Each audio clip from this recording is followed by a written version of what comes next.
दोस्तों, जब हम ग्रो बैग से एक बार सब्जी हार्वेस्ट करते हैं, फिर हम उस मिट्टी को फिर से धूप में स्टरिलाइज करते हैं और नए से उनमें खाद मिला के ग्रो बैग भरते हैं। लेकिन अगर हमारे पास कम फर्टिलाइज़र हो तो हम ग्रो बैग कैसे भरेंगे? तो आज मैं आपको दो तरीके बताऊंगी जिससे अगर आपके पास थोड़ी सी भी खाद है, फिर भी आप उतनी सी खाद से भी आप अपनी सब्जियों को बहुत अच्छी तरह से ग्रो कर सकेंगे और सब्जियों का साइज़ भी नहीं घटेगा।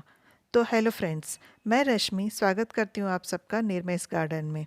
दोस्तों, टेरेस पे जब हम सब्जी लगाते हैं तो वो पॉट में लगाते हैं, तो उसकी वजह से उसे मिट्टी भी लिमिटेड मिलती है और खाद भी लिमिटेड मिलता है।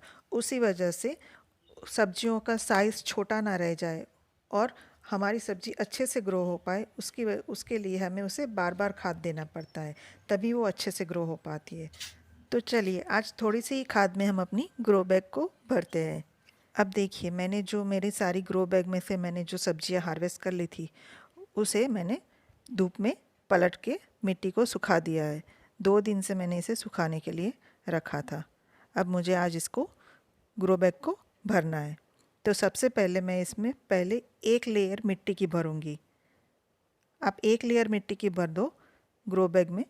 उसके बाद आप उसमें अपना जितना भी किचन वेस्ट है, जैसे सब्जियों के छिलके हैं, फलों के छिलके हैं, उसको आप डाल दीजिए। या फिर आपके गार्डन में आपने जो सब्जियां हार्वेस्ट किए उसके बाद जो पत्ते बचते उस पत्ते को भी आप इसमें डाल सकते हैं।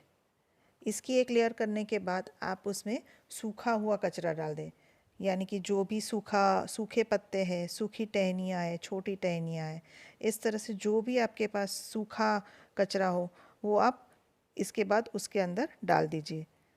इस तरह से आप अपनी ग्रो बैग को 30 से 40% तक इसी कचरे से भर दीजिए। उसके बाद आप उसमें बाकी की मिट्टी डाल दीजिए। क्योंकि हमने नीचे पहले एक मिट्टी की लेयर लगाई है, तो जब ये हमारा कचरा डीकम्पोज होगा तो उसके जो भी न्यूट्रिएंट है वो अपनी मिट्टी में एब्जॉर्ब होंगे, ना कि पानी डालते ही वो बाहर निकलेंगे।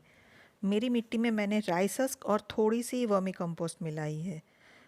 राइस हस्क भी धीरे धीरे डिकम्पोज होके खाद में बदल जाएगा। इस तरह से बनाई हुई मिट्टी में आप जो भी प्लांट लगाओगे वो बहुत अच्छी तरह से ग्रो होगा, क्योंकि जब तक प्लांट बड़ा होगा तब तक नीचे जो हमने कचरा डाला है वो डिकम्पोज होके कंपोस्ट में बदल जाएगा।